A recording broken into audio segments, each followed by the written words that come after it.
उच्च प्राथमिक विद्यालय तालीमगंज की विद्यालय प्रबंधन समिति यानी एसएमसी की बैठक में मैं आप सबका स्वागत करता हूं। मैं हूं समिति का अध्यक्ष मनोहर, किसान हूं। मेरी बेटी इसी स्कूल में पढ़ती है। मैं हूं मोहसिन, ग्राम पंचायत का वार्ड सदस्य।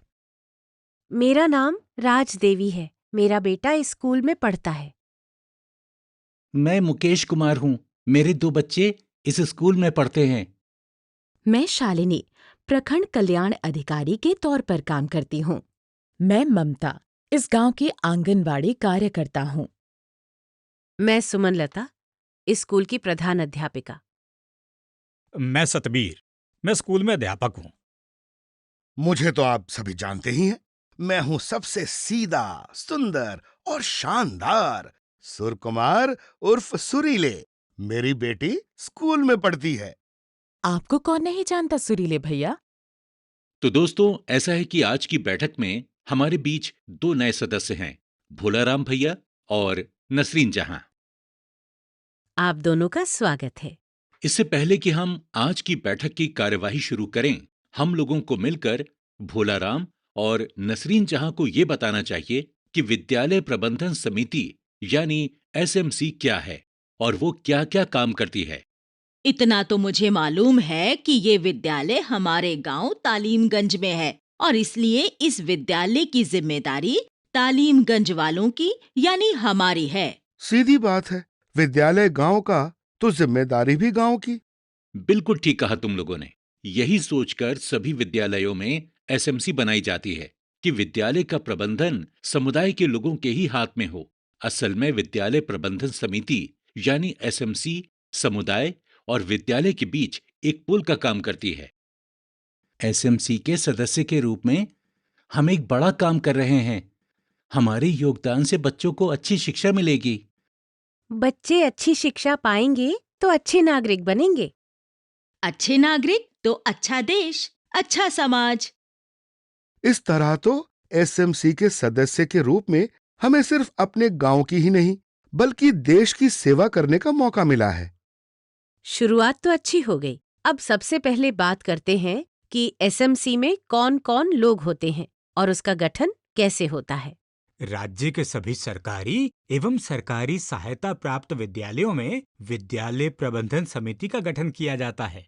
प्रारंभिक विद्यालयों जिसमें कक्षा 1 से 5, 1 से 8 और 6 से 8 संचालित होती हैं, उनमें विद्यालय प्रबंधन समिति की संख्या 16 है। उच्च एवं उच्च माध्यमिक विद्यालय जिसमें कक्षा 1 से 10, 1 से 12, 6 से 10, 6 से 12, 9 से 10 और 9 से 12 संचालित होती हैं, उनमें विद्यालय प्रबंधन समिति के 19 सदस्य होते हैं। भोला भैया और नसरीन जहां, हमें उम्मीद है कि आप दोनों हमारी बातों को समझ रहे होंगे। यहां तक की बात तो समझ में आ गई। विद्यालय तो हम समझते ही थे, समिति भी समझ में आ गई, लेकिन प्रबंधन। कोई बात नहीं, उसके बारे में भी बात करते हैं। देखिए, जैसा कि नाम से ही पता चलता है, विद्यालय प्रबंधन समिति यानी विद्यालय के प्रबंधन के लिए बनाई गई समिति। विद्यालय का प्रबंधन करना माने विद्यालय की सब गतिविधियों की जिम्मेदारी लेना, ताकि विद्यालय में सब कुछ सही हो, समय से हो, नियम के मुताबिक हो, व्यवस्थित तरीके से हो। हाँ, विद्यालय की योजनाएं ठीक से बने, उन्हें ठीक से लागू भी किया जाए और विद्यालय की गतिविधियों पर नजर रखी जाए। समझ गए भोला भैया और नसरीन जहां प्रबंधन के बारे में? बात तो समझ में आ रही है, लेकिन हम लोग इसे विस्तार में समझना चाहते हैं। अच्छा, तो आप लोगों को लग रहा था कि सिर्फ इतना समझाकर ही आपको छोड़ देंगे। अरे भाई, अभी तो एसएमसी के काम को विस्तार में जानने के लिए हमें सुरीले भाई के 5 स समझने होंगे। 5 स मतलब? सा से शुरू होने वाले 5 शब्द, जैसे कि सा से समिति, सा से सदस्य, सा से समुदाय, वैसे ही सा से शुरू होने वाले 5 शब्द। सुरकुमार सुरीले भाई को तो वैसे भी सह से प्रेम है। उन्होंने एसएमसी के सारे कामों और जिम्मेदारियों को 5 स में बांट दिया है। तो फिर भैया बता ही दीजिए ये 5 सा। पहला सा है सीख, दूसरा है सुविधा, तीसरा है स्वास्थ्य और चौथा सा है सुरक्षा। और विद्यालय में ये चारों सा ठीक से लागू हो सकें, इसके लिए है पांचवा सा, यानी सुप्रबंधन। इसी में शामिल है सुनियोजन भी। और सा से समिति भी तो है। उसके बारे में तो बात हो ही गई भैया, वो तो पहले से भी पहला स है। तुम्हारे तरीके से कहें तो स्कूल में समुदाय की सहभागिता के लिए समिति। अरे वाह, एसएमसी को तो बहुत से अधिकार मिले हैं। बिल्कुल भोला भैया, लेकिन अधिकारों के साथ साथ जिम्मेदारियां भी जुड़ी हुई हैं। एसएमसी के सदस्य के तौर पर हमारी कई शक्तियां, कई जिम्मेदारियां और कई तरह की जवाबदेही है। अरे सुरीले, तुम तो कह रहे थे कि सभी पांच सा पर गीत बनाओगे। कोई गीत बना कि नहीं? एक नहीं, बहुत से गीत बना लिए हैं मैंने। आज जितनी भी बात होगी, मेरे गीत चलते रहेंगे। अब तक जितनी बात हुई, उसके ऊपर गीत सुनिए। अरे अब सुनाइए भी सुरीले भैया।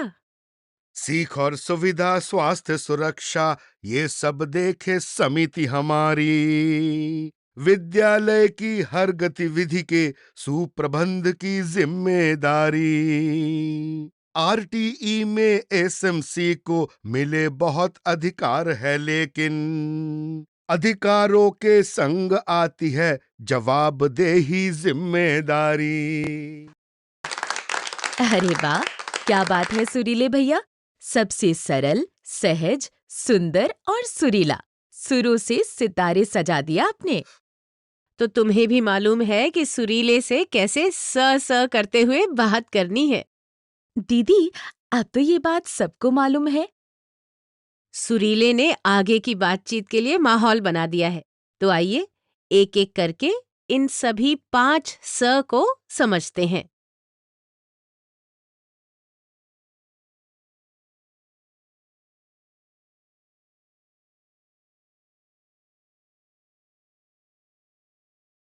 हाँ, तो मैं कह रहा था कि विद्यालय प्रबंधन समिति यानी एसएमसी के कार्यों, अधिकारों और जिम्मेदारियों को बताने वाले 5 सा में पहला सा है सीख।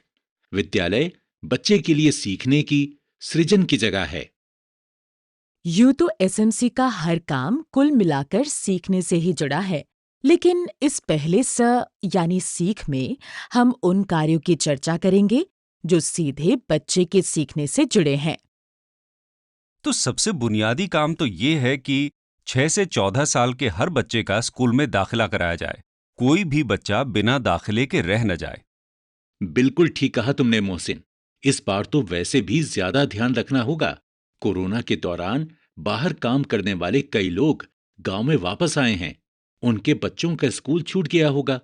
हमें सरकारी निर्देशों के मुताबिक ऐसे बच्चों का भी दाखिला करवाना चाहिए। इसके अलावा गांव के कुछ लोग ऐसे भी हैं जिनकी आर्थिक स्थिति पर कोरोना के कारण प्रभाव पड़ा है। इनमें से कुछ ऐसे भी होंगे जो अब तक अपने बच्चों को प्राइवेट स्कूलों में पढ़ा रहे थे, लेकिन अब शायद ना पढ़ा पाए। तो हमें ऐसे बच्चों पर भी नजर रखनी होगी और उनका दाखिला स्कूल में करवाना होगा। बहुत बढ़िया बात कही शालिनी। हमें गांव में 6 से 14 साल के एक एक बच्चे का दाखिला करवाना होगा और उसके बाद ये भी ध्यान रखना होगा कि दाखिले के बाद सभी बच्चे नियमित रूप से स्कूल आएं। बिल्कुल ठीक। बच्चे का स्कूल में सिर्फ दाखिला हो जाना ही काफी नहीं है, उसकी नियमित उपस्थिति भी जरूरी है। और हाँ, एसएमसी को ये भी देखना चाहिए कि किसी भी बच्चे की पढ़ाई बीच में छूट ना जाए। ये तो हम जानते ही हैं कि कोरोना की वजह से बहुत लंबे समय तक स्कूल बंद रहे हैं। इससे बच्चों के ड्रॉप आउट होने की संभावना बढ़ गई है। ऐसे में एसएमसी के सदस्यों को हर बच्चे के परिवार तक जाना होगा ताकि एक भी बच्चा ड्रॉप आउट ना हो जाए। उन बच्चों पर खास ध्यान देना होगा जिनका इस बार दाखिला होना है। ये तो रही कोरोना की वजह से ड्रॉप आउट की बात। हमें ये भी ध्यान रखना होगा कि बाल विवाह या बाल मजदूरी के कारण भी कुछ बच्चों की पढ़ाई छूट सकती है। बिल्कुल, ये काम तो हमें करना ही है। आप लोगों को याद है कि कैसे पिछले साल ही हम लोगों ने मोहिनी की पढ़ाई छूटने से बचाया था? हाँ, मोहिनी के घर में शादी थी। घर का काम बढ़ा तो मोहिनी का विद्यालय आना बंद हो गया। तब हम जाकर मोहिनी के माता पिता से मिले। बात उनकी समझ में आ गई और मोहिनी फिर से स्कूल आने लगी। और वो राजू? राजू की उम्र 9 साल होने वाली थी, लेकिन उसका दाखिला नहीं हो पाया था। हमने उसे विशेष प्रशिक्षण दिलवाया और उम्र के हिसाब से तीसरी कक्षा में उसका दाखिला करवा दिया। ऐसा भी होता है क्या? हाँ, अगर कोई बच्चा ज्यादा उम्र में विद्यालय में प्रवेश लेता है या बीच में ड्रॉप आउट हो जाता है, तो उसे आयु के हिसाब से कक्षा में दाखिल किया जाता है। साथ ही वो दूसरे बच्चों के बराबर आ सके, इसके लिए उसे विशेष प्रशिक्षण भी दिया जाता है। इसी बात पर कुछ हो जाए सुरीले भैया। हो तो जरूर जाएगा, लेकिन ऐसे कहने से हम कुछ नहीं सुना पाएंगे। अरे भूल गए थे भाई। तो स्वर और संगीत के सबसे सीरियस साधक सुरकुमार सुरीले, एक सुंदर सा सुर सजा दो श्रीमान। ये हुई ना बात। लीजिए सुनिए। 6 से 14 साल के हर एक बच्चे का दाखिला कराएं। बीच पढ़ाई छूट न जाए, विद्यालय में नियमित आए। सही आयु पर एडमिशन से जो बच्चे रह जाते हैं, उन बच्चों को उम्र मुताबिक कक्षा में दाखिला दिलाएं। वाह वाह, क्या खूबसूरती से समझाया है तुमने। वो तो है, लेकिन अभी स से सीख की बात पूरी नहीं हुई। ठीक कहा दीदी। हम ये भी देखते हैं कि विद्यालय में बच्चों के अनुपात में पर्याप्त शिक्षक हों और सभी अध्यापक नियमित रूप से समय पर विद्यालय आएं। हम ये भी देखते हैं कि कक्षा एवं विषय के अनुसार शिक्षण की प्रगति कैसी चल रही है। इसमें अगर कोई दिक्कत है तो हम अध्यापकों के साथ मिलकर उसे दूर करने का प्रयास करते हैं। मतलब? मतलब मैं बताता हूँ। जैसे जैसे बच्चे एक कक्षा के बाद दूसरी कक्षा में जाते हैं, उसके हिसाब से उनकी सीख का स्तर बढ़ना चाहिए। उदाहरण के लिए, अगर कोई बच्चा दूसरी कक्षा पास करके तीसरी में जाता है, तो उसे 99 तक के अंक लिखना और पढ़ना आना चाहिए। लेकिन 1 साल बाद, यानी तीसरी कक्षा पास करने के बाद, इस बच्चे को 999 तक के अंक लिखने और पढ़ने आने चाहिए। ये तो थी गणित की बात। ऐसे ही हर विषय के लिए सीख का लक्ष्य तय किया गया है। एसएमसी को ये लक्ष्य हासिल करने में अध्यापकों की मदद करनी होती है। लेकिन अध्यापकों के अलावा दूसरे लोग इसमें कैसे मदद कर सकते हैं? बहुत मदद कर सकते हैं और करते भी हैं। जिन बच्चों का सीख का स्तर कम है, हम उनके अभिभावकों के साथ मिलकर बात करते हैं और बच्चे की सीखने के स्तर में सुधार करने की कोशिश करते हैं। इस बार कोरोना की वजह से वैसे भी हालात मुश्किल हैं। स्कूल भी बहुत दिनों के बाद खुले हैं।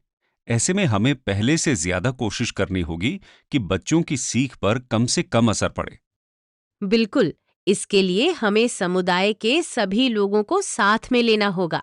अभिभावकों को, किशोर किशोरियों को, एनजीओ के कार्यकर्ताओं को, महिला समूह के सदस्यों को, पंचायत के लोगों को, सभी को इस काम से जोड़ना होगा। हर बार हम ये भी देखते हैं कि पाठ्यक्रम कितना पूरा हुआ। इस बार शायद पाठ्यक्रम कुछ घटाया जाए। फिर भी हमें इसका ध्यान रखना होगा कि तय समय पर सारा पाठ्यक्रम पूरा हो जाए। इसी बात पर हमसे कुछ सुन भी लीजिए। सुनाओ भाई, सुरकुमार सुरीले, सुनाओ। शाला में शिक्षक पूरे हो और समय पर शाला आए। शिक्षण में गुणवत्ता हो और पाठ्यक्रम पूरा करवाएं। शिक्षण की उपलब्धि का भी समय समय मूल्यांकन हो। सीखने में कोई दिक्कत हो तो मिलजुल करके हम सुलझाएं। अभी तो सुरीले भैया और भी सुनाएंगे, क्योंकि स से सीख की बात अभी पूरी नहीं हुई है। हम जानते हैं कि बच्चों के सीखने की प्रक्रिया में शिक्षण अधिगम सामग्री यानी टीएलएम जरूरी है। हम देखते हैं कि टीएलएम विद्यालय में उपलब्ध हो और इसका भरपूर इस्तेमाल भी किया जाए। शिक्षक बच्चों को गतिविधियों के द्वारा भी सिखाएं। हम चाहते हैं कि बच्चों की रचनात्मकता बनी रहे, उनकी प्रतिभा निखरे और उनका शैक्षणिक विकास भी अच्छी तरह से हो। इसके लिए हम विद्यालय में प्रतियोगिताओं आदि शिक्षणेतर गतिविधियों का आयोजन करवाते हैं। कभी-कभी हम किसी कलाकार, कहानीकार, मूर्तिकार, शिल्पकार इत्यादि को विद्यालय में बच्चों से मिलवाते हैं या बच्चों को उनके पास ले जाते हैं। जैसे पिछले सत्र में हमने पास के गांव में रहने वाली झरना दीदी को विद्यालय में बुलाया था। झरना दीदी कहानियां और कविताएं लिखती हैं। अरे हाँ, उन्होंने बच्चों को अपनी रचनाएं सुनाई भी और उन्हें कहानियां, कविताएं लिखने के तरीके भी बताए। इसके बाद कुछ बच्चों ने कविताएं और छोटी-छोटी कहानियां लिखना भी शुरू कर दिया। ऐसे ही रहमान भैया भी तो आए थे। वही जो कागज के खिलौने बनाते हैं। हाँ, वही। बच्चों को बड़ा मजा आया था उस दिन। और सीखा भी तो कितना बच्चों ने। ऐसे ही बच्चों में आत्मविश्वास लाने के लिए, उनमें सामूहिकता की भावना बढ़ाने और नेतृत्व की क्षमता बढ़ाने के लिए हमने विद्यालय में मीना मंच, राजू मंच और कुछ जगहों पर गार्गी मंच की गतिविधियों को भी बढ़ावा दिया है। तो भैया भोलाराम और नसरीन जहां, आप दोनों स से सीख की बात तो अब समझ ही गए होंगे। बिल्कुल दीदी। ये तो बहुत अच्छी बात है, लेकिन कोरोना को ध्यान में रखते हुए हमें सीखने सिखाने के तौर तरीकों में कुछ बदलाव भी करने होंगे। हमें ये सुनिश्चित करना होगा कि बच्चों का स्वास्थ्य भी प्रभावित न हो और उनके सीखने में भी कमी न आने पाए। इसके लिए अध्यापकों को बच्चों के साथ ज्यादा समय देना होगा, क्योंकि अब बच्चों को दूर दूर बैठना होगा, तो शायद क्लास का स्वरूप भी कुछ बदलना पड़े। कुछ स्थितियों में मोबाइल द्वारा शिक्षा देने के लिए भी खुद को और बच्चों को तैयार करना होगा।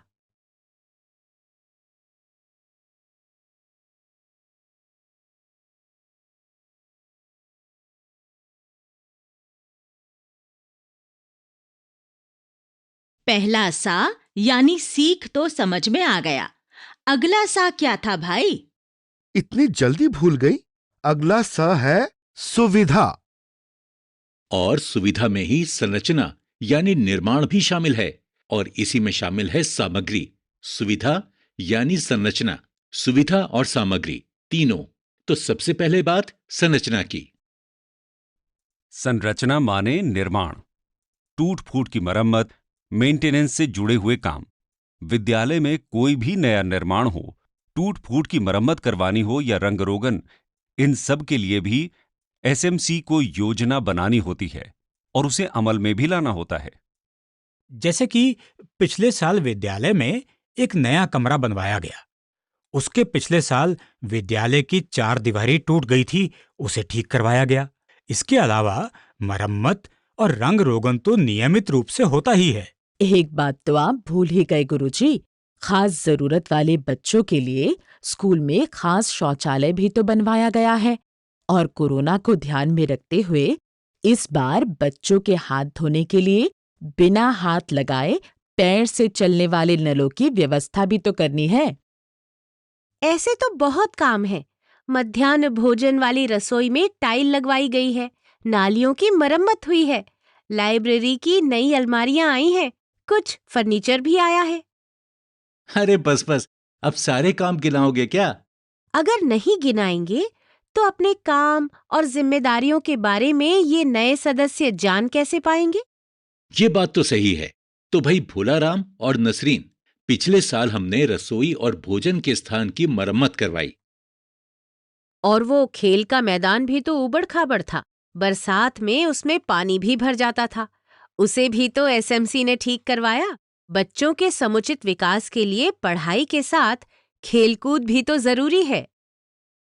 हम लगातार ये भी देखते हैं कि शौचालय ठीक हालत में है या नहीं। इसी तरह बच्चों के बैठने की व्यवस्था, पीने का पानी, बिजली की व्यवस्था, इन सब पर भी ध्यान रखते हैं। इस बार तो कोरोना की वजह से वैसे भी बच्चों के दूर दूर बैठने की व्यवस्था करनी है। हाथ धोने की ऐसी व्यवस्था करनी होगी जिसमें बच्चों को नल पर हाथ न लगाना पड़े।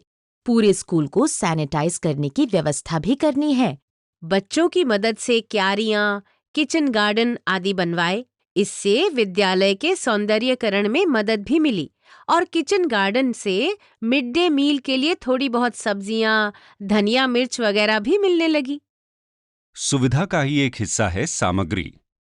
विद्यालय में कई तरह की सामग्री आती है, जैसे कि शिक्षण अधिगम सामग्री यानी टीएलएम, मध्याह्न भोजन की सामग्री, बच्चों को निःशुल्क वितरित की जाने वाली यूनिफॉर्म, स्कूल बैग और स्टेशनरी, सैनिटरी नैपकिन वगैरह। इस बार तो कोरोना के कारण साफ सफाई के सामान और हाथ धोने के साबुनों की व्यवस्था तो ज्यादा मात्रा में करनी ही पड़ेगी। साथ ही सैनिटाइजर और डिसइंफेक्टेंट, फर्स्ट एड बॉक्स और बिना शरीर पर लगाए शरीर के तापमान की जांच करने वाला थर्मल स्कैनर आदि सामग्री की व्यवस्था भी करनी होगी। एसएमसी को ये देखना होता है कि जरूरत की हर सामग्री सही समय पर और पर्याप्त मात्रा में उपलब्ध हो, उसकी सही तरीके से देखरेख हो और उसका नियम के अनुसार सही इस्तेमाल हो। तो इस तरह सुविधा का मतलब उन सारी सुविधाओं, संरचनाओं और सामग्री से है जो विद्यालय के प्राथमिक कार्य और हमारे पहले सा यानी सीख में मदद करती हैं।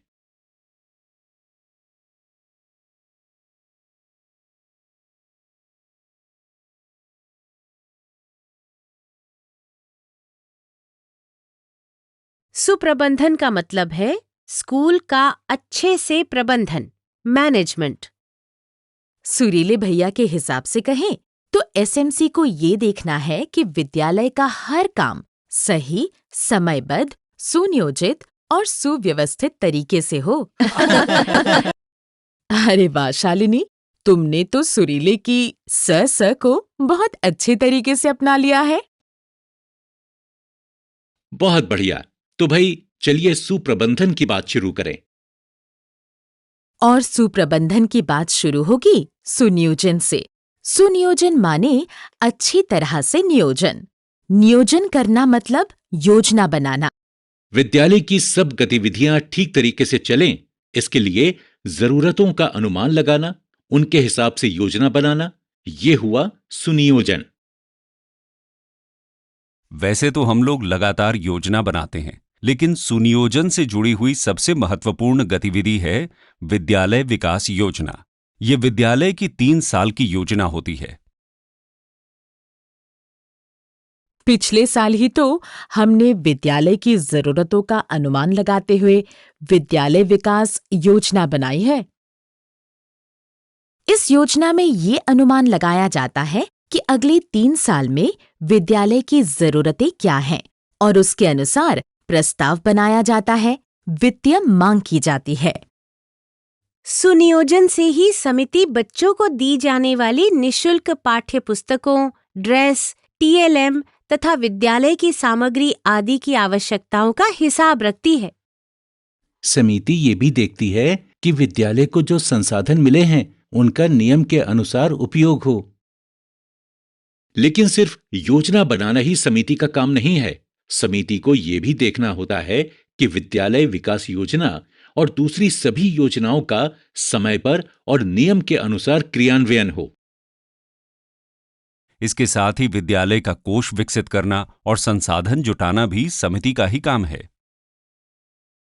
कोष संसाधन जुटाना मतलब समझ में नहीं आया।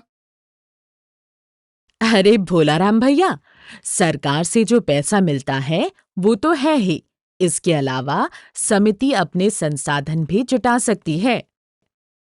अच्छा, ऐसा भी होता है? बिल्कुल होता है। एक उदाहरण से बात समझाते हैं। हमारे स्कूल में खेल का मैदान सामने की सड़क से थोड़ा नीचे था, इसलिए ज्यादा बारिश होने पर उसमें पानी भर जाता था। इसके लिए मैदान में मिट्टी भरवानी थी। मैंने इस बात को पंचायत में रखा और पंचायत ने भराव के लिए गांव के सूखे तालाब से मिट्टी निकालने की अनुमति दे दी। अब सवाल ये था कि मिट्टी को लाद कर तालाब से मैदान तक लाया कैसे जाए? इसके लिए सोहन भैया ने अपना ट्रैक्टर काम पर लगा दिया। हाँ, और इरशाद भाई ने ट्रैक्टर में डीजल डालने के पैसे दिए। इसके बाद काम शुरू हुआ। मिट्टी की लदाई और उतराई के लिए लोग अपने अपने फावड़े लेकर आ गए। कई लोगों के श्रमदान से 3 ही दिन में मैदान समतल हो गया। इस तरह हमने एक ही काम के लिए कितने लोगों को साथ में लिया। इसके अलावा मनरेगा के माध्यम से भी तो विद्यालय का कितना काम होता है। विद्यालय में ऐसे ऐसे कई काम हुए हैं, जैसे वो गोविंद राम ने अपनी माताजी की याद में बच्चों के खाने की जगह पर शेड लगवाया। क्या क्या गिनाए। इतना समझिए कि एसएमसी सरकार से मिलने वाले धन के अलावा ग्राम सभा, स्वयंसेवी संस्थाओं, सांसद और विधायक निधि और अन्य लोगों से भी दान अनुदान, सामग्री तथा लोगों की सेवाएं प्राप्त कर सकती है। इससे विद्यालय के लिए संसाधन तो जुटते ही हैं, स्कूल के कामकाज में सबकी सहभागिता यानी हिस्सेदारी भी बढ़ती है। विद्यालय की गतिविधियों में समुदाय को शामिल करना, उनकी सहभागिता बढ़ाना, ये भी तो समिति का एक बड़ा काम है। बिल्कुल, एसएमसी बनाने के पीछे तो मकसद ही यही है कि विद्यालय के प्रबंधन में समुदाय के लोगों की सहभागिता बढ़े। लेकिन एक बात तो रह ही गई। वो क्या दीदी? हमने संसाधन और कोष की बात तो कर ली, लेकिन जब स्कूल के कोष की बात होगी तो हिसाब किताब की बात भी होगी, संसाधनों की बात होगी तो उनके सही इस्तेमाल की बात भी होगी। बिल्कुल सही कहा आपने। एसएमसी विद्यालय के खर्चों के बारे में निर्णय भी लेती है और खर्च का हिसाब किताब, लेखा जोखा भी रखती है। हमें यह भी देखना होता है कि विद्यालय का पैसा और संसाधन सही तरीके से और नियमों के अनुसार खर्च हो रहे हैं या नहीं। और इतने सारे काम करने के लिए एसएमसी को समय समय पर अपनी बैठक भी करनी पड़ती है। बैठक हमारे काम का बहुत जरूरी हिस्सा है। हम लोग बैठक की अच्छे से तैयारी करते हैं। सबकी सुविधा के हिसाब से बैठक का दिन, समय और तारीख ये सब तय किया जाता है। हम ध्यान रखते हैं कि बैठकें नियमित हों और सभी सदस्य बैठक में भाग लें। फिर जब बैठक शुरू होती है तो सबसे पहले हम पिछली बैठक में लिए गए निर्णयों की समीक्षा करते हैं, जैसे क्या क्या काम हुए, क्या क्या रह गए, क्या कमी थी, उसे कैसे सुधारा जाए। इसके बाद हम आगे की योजना पर चर्चा करते हैं। इसमें पिछले छूटे हुए कामों को भी जोड़ते हैं। हर काम के लिए जिम्मेदारियां तय होती हैं। और हाँ, हर बैठक में अगली बैठक का समय और तारीख भी तय हो जाती है। एक बैठक से दूसरी बैठक के बीच में हम बैठक में लिए गए निर्णयों को अमल में लाते हैं, उनका फॉलो अप करते हैं। और हाँ, एक जरूरी बात और, एसएमसी को इन बैठकों का रिकॉर्ड भी रखना होता है।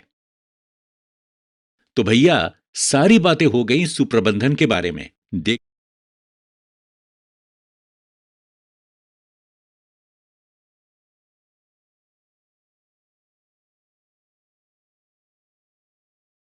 अगला स है स्वास्थ्य। इसी में शामिल हैं सुपोषण भी और स्वच्छता भी।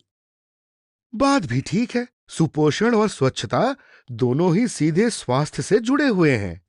इसमें सबसे पहले बात करते हैं स्वच्छता की। हम ध्यान रखते हैं कि स्कूल में लड़के और लड़कियों के लिए अलग अलग शौचालय हों।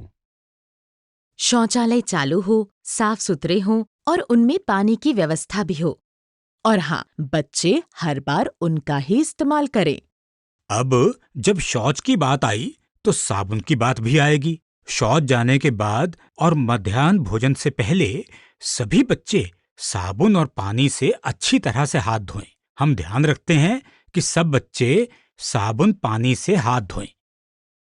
और हम ये भी ध्यान रखते हैं कि विद्यालय में हाथ धोने के स्थान पर साबुन रखा भी हो, नहीं तो बच्चे हाथ कैसे धोएंगे। एसएमसी को यह भी देखना होता है कि विद्यालय के सभी कक्षों में नियमित सफाई तथा समय समय पर रंगाई पुताई हो, कमरों में हवा और रोशनी उपलब्ध हो, विद्यालय परिसर में पानी जमा न हो, निकासी की समुचित व्यवस्था हो। और इससे भी जरूरी ये है कि बच्चों को व्यक्तिगत साफ सफाई के बारे में और अपने आसपास की साफ सफाई के बारे में बताया जाए और मिड डे मील बनाते समय स्वच्छता और सुरक्षा पर विशेष ध्यान दिया जाए। तो इसी बात पर हम कुछ सुनाएं? अरे बिल्कुल, हम तो कहने ही वाले थे। बच्चे शौचालय में जाएं, फिर साबुन से हाथ धुलाएं, नाली से गंदे पानी को परिसर से बाहर ले जाएं, भोजन बने सफाई से हो, स्वच्छ पेयजल पीने को, साफ सफाई और सेहत के बारे में सबको समझाएं। बहुत अच्छे से सारी बात बता दी आपने सुरीले भैया, लेकिन एक जरूरी बात और है। वो जरूरी बात है बड़ी होती किशोरियों के लिए माहवारी प्रबंधन। अरे हाँ, बढ़ती बच्चियों के लिए हमने सैनिटरी नैपकिन की व्यवस्था भी तो कराई।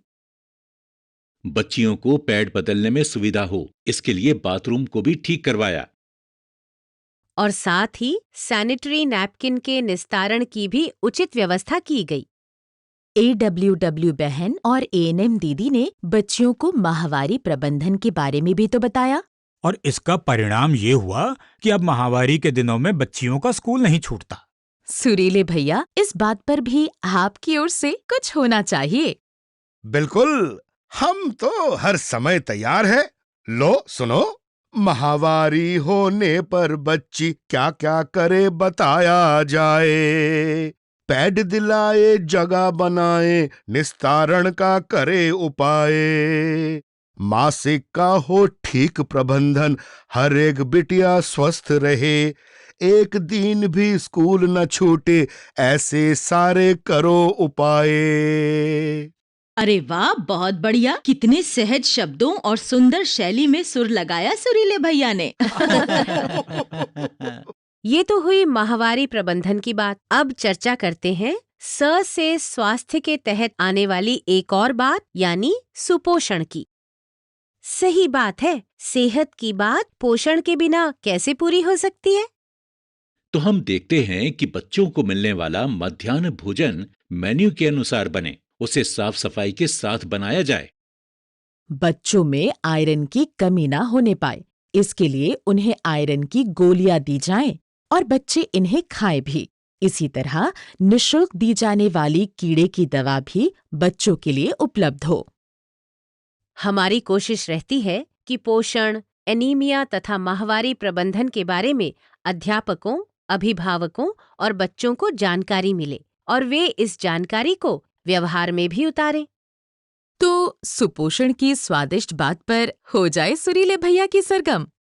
हम तो तैयार है हरदम।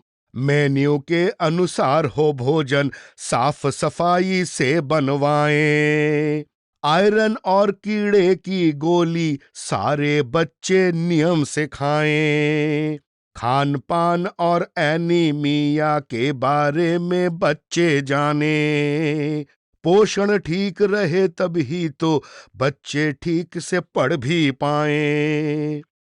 आप तो कमाल हैं सुरीले भैया। नाम ना बदलो हमारा, हम कमाल नहीं हैं, सुरीले हैं। ये तो हुई आम दिनों में स्वास्थ्य की बात, लेकिन आजकल तो स्वास्थ्य से जुड़ा सबसे बड़ा संकट कोरोना के रूप में सामने आ गया है। जब तक ये बीमारी रहती है, तब तक हमें कई अतिरिक्त व्यवस्थाएं भी करनी होंगी। बिल्कुल ठीक कहा आपने। स्कूल खुलने से पहले स्कूल की सभी खुली, अधखुली और बंद जगहों की साफ सफाई का काम पूरा करना होगा। जिस भी चीज पर किसी के भी हाथ लग सकते हैं, उन सभी सतहों को रोजाना बार बार साफ करना जरूरी है।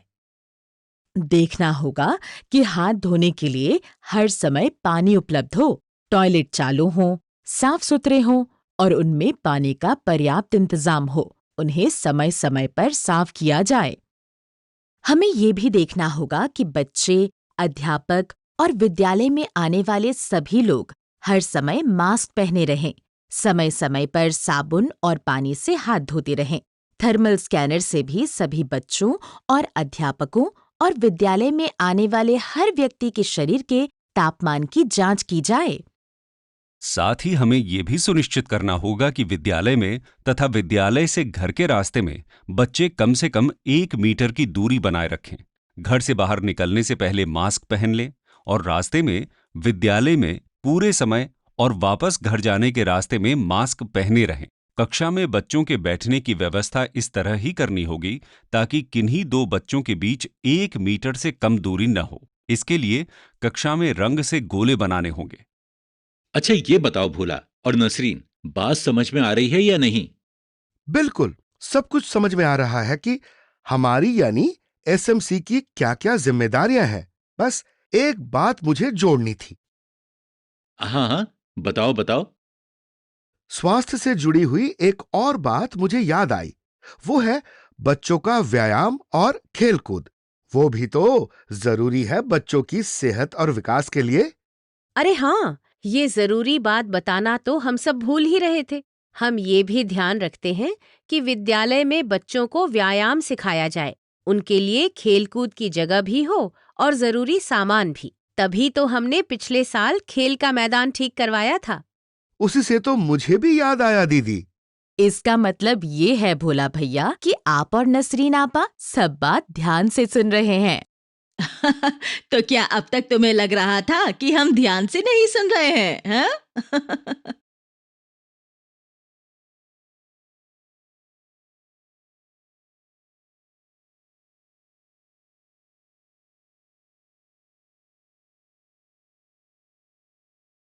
अब हम बात करेंगे सुरक्षा के बारे में।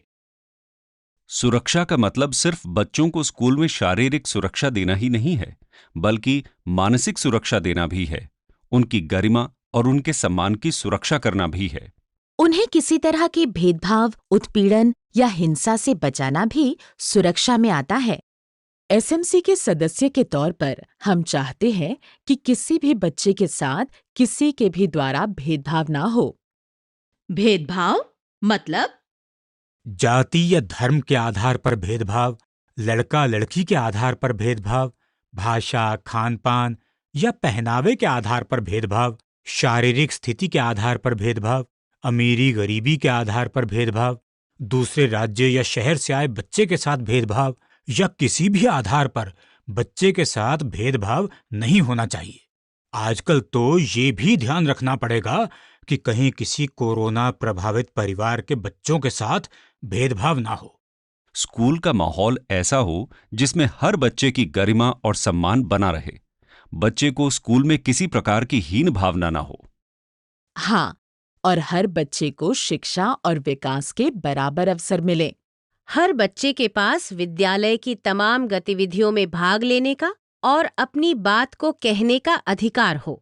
हमें ये भी ध्यान रखना होता है कि खास जरूरत वाले बच्चों का खास ध्यान रखा जाए। हाँ, जैसे वो अपना शानू है ना, उसे चलने में दिक्कत है, और वो समीना जो ठीक से देख नहीं पाती। हम ध्यान रखते हैं कि इन्हें स्कूल में कोई असुविधा ना हो। अध्यापक और बच्चे इनकी मदद करें और इनके साथ दूसरे बच्चों जैसा ही व्यवहार करें।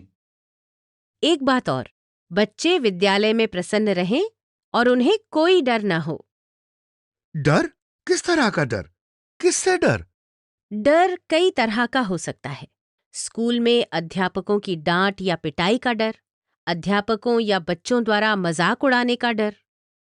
एसएमसी को बच्चों की सुरक्षा पर भी ध्यान रखना होता है, जैसे कि चोट या दुर्घटना के खतरे से बचाना। सिर्फ स्कूल के भीतर ही नहीं, घर से स्कूल के रास्ते में भी हमें बच्चों की सुरक्षा का ध्यान रखना होता है। अभी 2 साल पहले की बात है। मोनू स्कूल आते समय खुले गड्ढे में गिर गया था। तब हमने उस गड्ढे को बंद करवाया। और वो चंदन, उसे बिजली का करंट लग गया था, वो खुला तार भी तो हटवाया हमने। स्कूल आते जाते समय बच्चों के साथ छेड़छाड़, यौन हिंसा का डर भी तो रहता है। कुल मिलाकर एसएमसी को ये देखना होता है कि स्कूल में या स्कूल के रास्ते में बच्चों को किसी तरह के भेदभाव, हिंसा, शारीरिक मानसिक उत्पीड़न या शोषण का अनुभव ना हो। और हाँ, हमारी ये भी कोशिश रहती है कि गांव में बाल श्रम और कम उम्र में शादी की कोई घटना न हो। इसका सीधा असर बच्चों की शिक्षा पर पड़ता है। इसी बात पर एक सुरीली तान सुन लीजिए। तो फिर सुरीले भैया सुना दीजिए समिति के बारे में सबसे सुरीली तान। हर एक बच्चा विद्यालय में बराबरी के अवसर पाए, भेदभाव या उत्पीड़न या शोषण का भय नहीं सताए, दंड न हो, अपमान न हो कोई हीन भावना, किसी तरह का डर ना हो, सब खुशी खुशी विद्यालय आए। अरे वाह,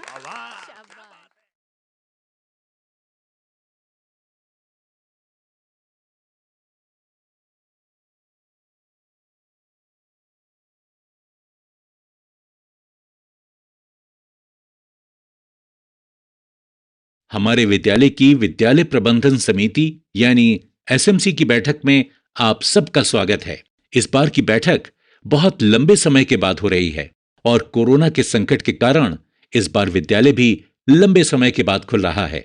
इस कोरोना महामारी ने सब कुछ बदल कर रख दिया है। जब तक कोरोना का संकट बना रहेगा तब तक हमारे लिए बच्चों को वापस विद्यालय में लाना, शिक्षा को पुनः जारी रखना थोड़ा चुनौतीपूर्ण जरूर है, लेकिन इसके लिए हम डटकर प्रयास करेंगे। हाँ, कोरोना की वजह से अभिभावक भी काफी डरे हुए हैं। वे ऐसे घड़ी में अपने बच्चों को स्कूल नहीं भेजना चाहेंगे। एकदम सही कहा बहन जी। आज की बैठक में हम खास तौर पर इन सब के बारे में बात करेंगे कि कैसे अभिभावकों के बीच से इस डर को दूर किया जाए और स्कूल को पुनः सुचारू रूप से प्रारंभ किया जाए, ताकि बच्चे वापस स्कूल आकर उचित शिक्षा प्राप्त कर सकें।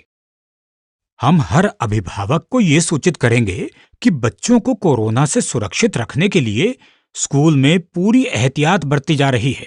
हम ये सुनिश्चित करेंगे कि बच्चों का स्वास्थ्य भी प्रभावित ना हो और उनके सीखने में भी कमी ना आने पाए। इसके लिए टीचरों को बच्चों के साथ ज्यादा समय देने की जरूरत पड़ सकती है। ये सही कहा आपने। अगर अभिभावक अपने बच्चों को लेकर सुरक्षित महसूस करेंगे तभी तो उन्हें वापस स्कूल भेजना चाहेंगे। स्कूली शिक्षा बच्चों के लिए बहुत महत्वपूर्ण है। गांव के हर बच्चे का सही उम्र में स्कूल में दाखिला सुनिश्चित करना भी जरूरी है। आखिरकार हर बच्चे के जीवन तथा आचरण का मूल आधार शिक्षा ही तो है। हाँ, बच्चे पढ़ेंगे तभी तो अपने सपने पूरे कर सकेंगे। हाँ, पर हमें यह भी याद रखना है कि अभिभावकों की पूरी सहमति के बाद ही बच्चों को स्कूल आने की अनुमति दी जाएगी। इसके लिए हमें हर अभिभावक से लिखित रूप में सहमति लेनी होगी। बच्चे इस कोरोना महामारी में काफी प्रभावित हुए हैं। उन्हें कई महीनों से घर के अंदर रहना पड़ा है। उनका स्कूल 7 से भी ज्यादा महीनों से बंद चल रहा है, जिससे उनका अपने दोस्तों के साथ खेलना कूदना, मिलना जुलना और बातचीत करना सब कुछ छूट गया है। इससे बच्चों पर मानसिक प्रभाव पड़ा होगा, जो उनके विकास पर भी असर डाल सकता है। सही कहा। इसीलिए स्कूल को बच्चों के लिए सबसे अच्छी जगह माना जाता है, जहां वे खुलकर दोस्तों के साथ खेलते हैं, सीखते हैं और अपने आप को खुश महसूस करते हैं। सही कहा। हम इस बार बच्चों को पहले की अपेक्षा ज्यादा सुरक्षा व बेहतर वातावरण प्रदान करने का प्रबंध करेंगे। उन्हें खेलने कूदने व मनोरंजन के लिए अतिरिक्त सुविधाएं भी मुहैया कराएंगे, जिससे उनके अंदर हर रोज स्कूल आने की इच्छा बनी रहे।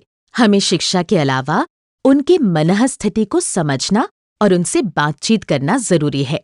केवल उनका पाठ्यक्रम पूरा करने पर ही ध्यान नहीं रखना है, बल्कि टीचर को अतिरिक्त समय देकर उनके सीखने के स्तर को बढ़ाने की जरूरत है। केवल टीचर को ही नहीं, बल्कि स्कूल काउंसलर और स्वास्थ्य कार्यकर्ता आदि को बच्चों की भावनात्मक सुरक्षा सुनिश्चित करने के लिए एकजुट होकर काम करने की जरूरत है। बच्चों को सहज बनाने के लिए कक्षा में कुछ योगासनों का अभ्यास भी तो कराया जा सकता है। बच्चों के अलावा शिक्षकों को भी अपने स्वयं के मानसिक तनाव को कम करने के लिए सक्रिय कदम उठाने होंगे। स्कूल में बच्चों का मूल्यांकन अलग-अलग तरीकों से भी किया जा सकता है, जैसे कि रोल प्ले, नृत्य कला, प्रश्नोत्तरी प्रतियोगिता, पहेलियां और तरह-तरह के खेल और प्रस्तुतियां इत्यादि। इसके साथ ही टीचर को कोविड-19 और संबंधित मिथकों, सामाजिक भेदभाव और आशंकाओं के बारे में सभी बच्चों से बात करनी चाहिए और उन्हें सचेत करना चाहिए। स्कूल बंद होने की वजह से बच्चों के ड्रॉप आउट होने की संभावना भी बढ़ गई है। हमें ये भी सुनिश्चित करना होगा कि कोई भी बच्चा ड्रॉप आउट ना होने पाए। हाँ, इसके अलावा गांव के कुछ लोग ऐसे भी हैं जिनकी आर्थिक स्थिति पर कोरोना के कारण प्रभाव पड़ा है। इनमें से कुछ ऐसे भी होंगे जो अब तक अपने बच्चों को प्राइवेट स्कूलों में पढ़ा रहे थे, लेकिन अब शायद ना पढ़ा पाए। तो हमें ऐसे बच्चों पर भी नजर रख उनका दाखिला स्कूल में करवाना पड़ेगा। बहुत बढ़िया बात कही शालिनी। हमें इस बात की जिम्मेदारी लेनी है कि गांव में 6 से 14 साल का हर एक बच्चा नियमित रूप से वापस स्कूल आए। बिल्कुल ठीक। इसके अलावा जैसा कि हम जानते हैं कि इस लॉकडाउन के दौरान भी बच्चों की ऑनलाइन कक्षाएं चलाई गईं, परंतु कुछ परिवार ऐसे भी थे जिनके बच्चे इससे वंचित रह गए। हमें उन्हें वापस स्कूल आने के बाद उन पर विशेष ध्यान देना है और उनका पाठ्यक्रम अलग से पूरा कराने की कोशिश की जाएगी ताकि वे भी अन्य बच्चों के बराबर आ सकें। बच्चों के दाखिले के बारे में हमें एक और बात याद रखनी है। वो क्या राजदेवी? कोरोना के दौरान बहुत सारे प्रवासी मजदूरों के परिवार गांव में वापस आए हैं। उनके बच्चों का स्कूल छूट गया होगा। उन परिवारों से खासकर बात करेंगे और उनके बच्चों का पुनः दाखिला उचित कक्षा में कराएंगे ताकि उनकी पढ़ाई जारी रखी जा सके। इन सबके साथ ही हमें जरूरतमंद बच्चों जैसे कि बेघर, दिव्यांग और कोविड-19 के कारण मृत या अस्पताल में भर्ती होने वाले परिवार पर भी विशेषकर ध्यान देने की जरूरत है। हाँ, इन सब के अलावा हमें यह भी ध्यान रखना है कि बाल विवाह या बाल मजदूरी के कारण भी कुछ बच्चों की पढ़ाई छूट सकती है। विशेषकर हमें लड़कियों पर ज्यादातर ध्यान देना पड़ेगा और अभिभावकों से चर्चा करनी होगी कि शिक्षा लड़का और लड़की दोनों के लिए जरूरी है। शिक्षकों और माता-पिता व छात्रों के बीच सप्ताह में कम से कम 2 से 3 बार किसी न किसी तरह बातचीत करना बहुत जरूरी है, जिससे बच्चों की घर पर भी सीखने सिखाने की प्रक्रिया जारी रहे। ये तो तुमने बहुत जरूरी बात याद दिलाई।